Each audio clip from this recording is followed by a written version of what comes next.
नमस्कार दोस्तों, मैं हूं मनीष और आप लोग देख रहे हैं आईपा यानी all India progressive politics association. दोस्तों, आईपा एक मंच प्रदान करता है प्रगतिशील राजनीति का और एक प्रगतिशील समाज के गठन का। तो आज हम यहाँ पर हैं ग्राम बद्रा में, फूलपुर विधानसभा क्षेत्र 256 में ही आता है और हम यहाँ पर पहुँचे हैं कुछ यहाँ के बाशिंदों के बीच में। नमस्कार जी। नमस्कार जी। सर सबसे पहले तो आप अपना तारुफ करवाएं हमारी जनता को। जी, मेरा नाम है राजकुमार गौतम। अच्छा जी। सर मुझे एक बात बताएं गौतम साहब कि राजकुमार जी कि भैया कुछ विकास हो भी रहा है या जी कोई विकास नहीं हो रहा है जी। क्या विकास नहीं हो रहा है ये बताएं। कोई विकास नहीं हो रहा है जी। पहला नंबर सबसे शिक्षा के जो है कमी है।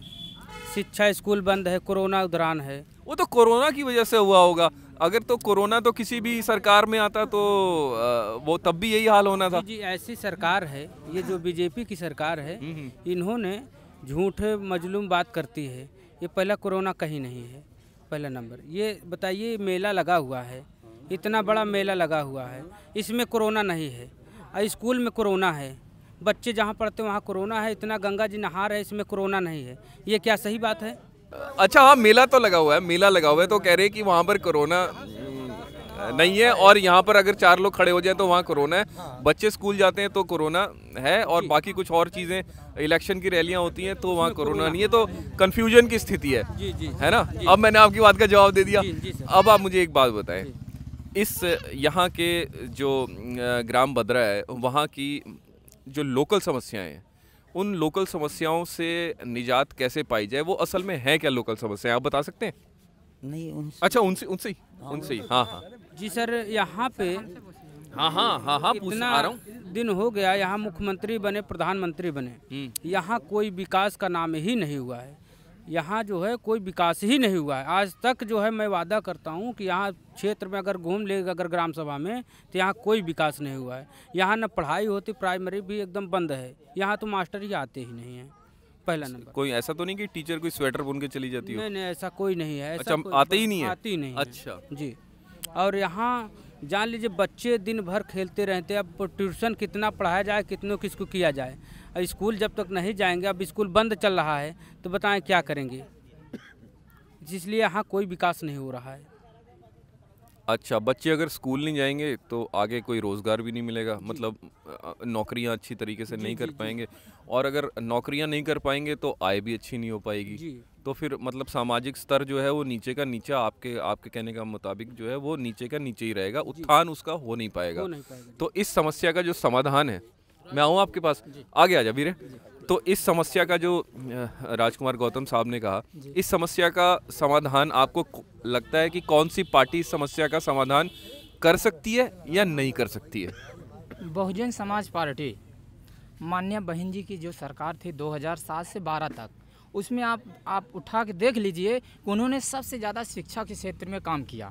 उन्होंने 23.5 लाख अस्थायी रोजगार दिया और हमारे मतलब अस्थायी रोजगार जैसे 1,48,000 ग्राम सफाई कर्मचारियों की वैकेंसी, पुलिस की वैकेंसी, शिक्षक वैकेंसी, ये बहन जी की सरकार में हुआ है। और उसके बाद लॉ एंड ऑर्डर जो था बहन जी की सरकार में, उसमें एक भी सांप्रदायिक दंगा नहीं हुआ। और बहन जी की इसी लॉ एंड ऑर्डर को देखकर अभी दिल्ली में जो निर्भया कांड हुआ था, वो हाथरस कांड जो हुआ था, उनकी जो वकील हैं सीमा समृद्धि कुशवाहा जी, बहन जी की शासनकाल को देखकर उन्होंने बीएसपी ज्वाइन कर लिया। और यहाँ अब आते हैं यहाँ की लोकल समस्या। हमारे इस गांव की जो लोकल समस्या है, पूरा देश लगभग 75 से 78 साल आज़ादी को हो गए, मगर हम लोग अभी तक पूरी तरह से आज़ाद नहीं हैं। अब मैं बताता हूँ कैसे नहीं है। मैं पूछने पहले पूछने तो दो, कैसे नहीं है अब बताओ। हाँ, हम लोग आज़ाद कैसे नहीं हैं, आपने ये सवाल किया। हम लोग आज़ाद इसलिए नहीं हैं कि आज़ादी से पहले भी वही स्थिति थी, बाढ़, जो हमारा गांव चारों तरफ से टापू में तब्दील हो जाता है। और आज़ादी के आज भी बाद हमारा गांव वही स्थिति है कि बाढ़ में वैसे ही हो जाता है। और यहाँ लाइट कट जाती है, बिजली पूरी तरह से ठप, और सांप बिच्छू जो है घर में जाते हैं। और तीसरी समस्या यहाँ की सबसे ज़्यादा इस सरकार में जो उपलब्ध आई है वो है जानवर, जो आवारा पशु हैं यहाँ पे आप सारे किसान हैं, पूछ लीजिए, अभी सब टॉर्च और लाठी लेकर सब अपने खेतों में जाएंगे। ठंड में, कड़ाके की सर्दी में वो जो है अपने खेतों में जाकर आवारा पशुओं से अपने फसल को बचाते हैं। और जो यहाँ की एक और लोकल समस्या है, हमारे गांव में एक महिलाओं के लिए, एक बालिकाओं के लिए शिक्षा के लिए मतलब एक स्कूल चाहिए और यहाँ पे एक हॉस्पिटल चाहिए। अच्छा, अस्पताल कितनी दूर है यहाँ से भाई साहब? अस्पताल है जी सर। हाँ जी, क्या कितनी दूर है? 3 किलोमीटर के ऊपर है। 3 किलोमीटर? 3 किलोमीटर तो ज्यादा दूर नहीं है। इससे बाहर आ जाने के बाद हम घिस जाते हैं तो जाने का कोई रास्ता ही नहीं बनता। तो वो 3 किलोमीटर अगर बाढ़ आ जाती है तो अगर 3 किलोमीटर का रास्ता फिर कितना घूम कर, या जा ही नहीं पाते? जा ही नहीं पाते, टापू हो जाते हैं, चारों तरफ घिस जाते हैं, टापू बन जाता है। टापू बन जाता है चारों तरफ से। ऐसा कोई गाँव नहीं जानती हम लोग गाँव है।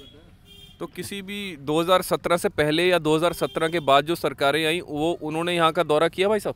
कुछ भी नहीं किया है। वोट लेने के बाद, वोट लेने के बाद में यहाँ झांकने तक नहीं आए कोई।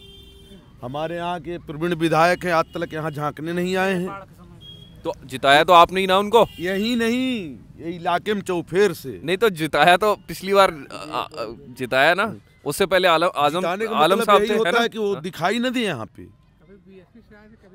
जिताने का मतलब पब्लिक अगर किसी को चाहत करके जिता दे तो यहाँ दिखाई न दे, इलाके में दिखाए नहीं, दिखाई नहीं देते। और काम के चक्कर तो छोड़ ही दीजिए भाई जी। इन्होंने लोकल समस्या बताई। लोकल समस्या अगर 5 उंगलियां हैं तो 5 उंगलियों से ज्यादा ही है, 5 से ज्यादा कितनी ज्यादा समस्या है ना। तो यही बताएंगे, जब से देश आज़ाद हुआ जो हमारे बच्चे पढ़ते थे पहले वही पढ़े थे, और अब के बच्चे तो ऐसा हो गया कि प्राइमरी से बिसर गए।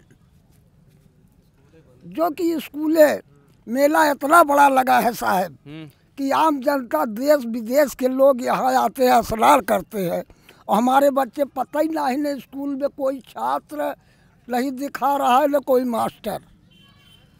ये बच्चों का भविष्य हमारा भाजपा सरकार बिल्कुल ले लिया। अरे पर बच्चे तो कई बार क्या होता है, वो आजकल तो बच्चे घूमते कम है और स्मार्टफोन में ज्यादा लगे रहते हैं साहब। हाँ। हम गरीब आदमी हाँ। रोटी के लिए परेशान, 5 किलो गेहूं से हमारा एक महीना थोड़ी चल जाएगा। अच्छा मुझे एक बात बताओ, यहाँ पर मासिक आय कितनी है इस ग्राम की लोगों की? मासिक आय, मासिक आय मतलब महीने की आय कितनी है? कितना महीने में कमा लेते हैं? अरे हिया कुछ नहीं कमाते साहब, कहूँ लगा गांव में तो किए नहीं तो कहा किए। सरकारी नौकरी 100 में 5 के बाद तो कहाँ वो पूरा होता है।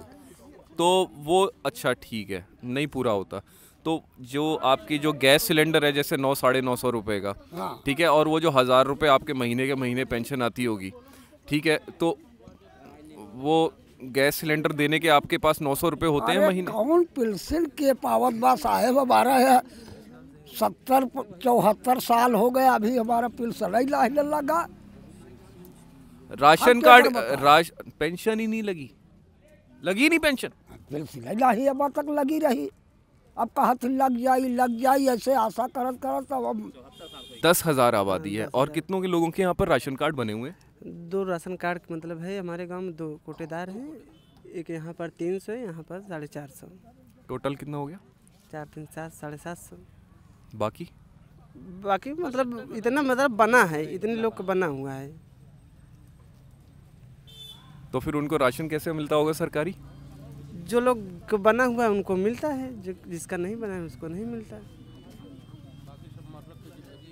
मतलब सब अपनी हाँ, सब लोग अपना खाते हैं, कमाते हैं, मेहनत करके डेली आते जाते हैं। अच्छा चलिए ठीक है। तो अगर यहाँ से ये 10,000 लोग अगर किसी को जिताना चाहें इस आने वाले चुनावों में, तो यहाँ से इस ग्राम से बद्रा है ना, तो किसको इस बार बढ़त मिलती हुई दिखाई दे रही है? ये सपा बसपा भाजपा, सपा बसपा और भाजपा। बीजेपी को तो आपने 2017 में दिया, उससे पहले आपने समाजवादी पार्टी को दिया। कहते हैं यहाँ पर एक बार इलेक्शन जो जीत जाता है उसके बाद यहाँ फूलपुर की जो जनता है वो बदल देती है अपना विधायक। तो इस बार किसी को बदलने का इरादा है? बीएसपी को यहाँ से सीट जाएगी। जाएगी। वोट कितने? 10,000। 10,000 वोट है या 10,000 यहाँ पर जनसंख्या 10,000 है और वोट कितने होंगे? 3600 वोटर जो है यहाँ पर थोड़ा बीएसपी की तरफ सरकता दिखाई दे रहा है।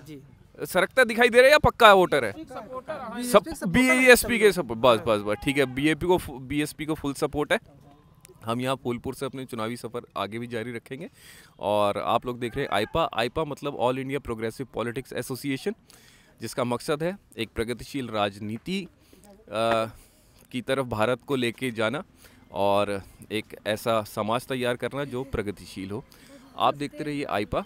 आपसे जल्द मुलाकात दोबारा होगी। धन्यवाद।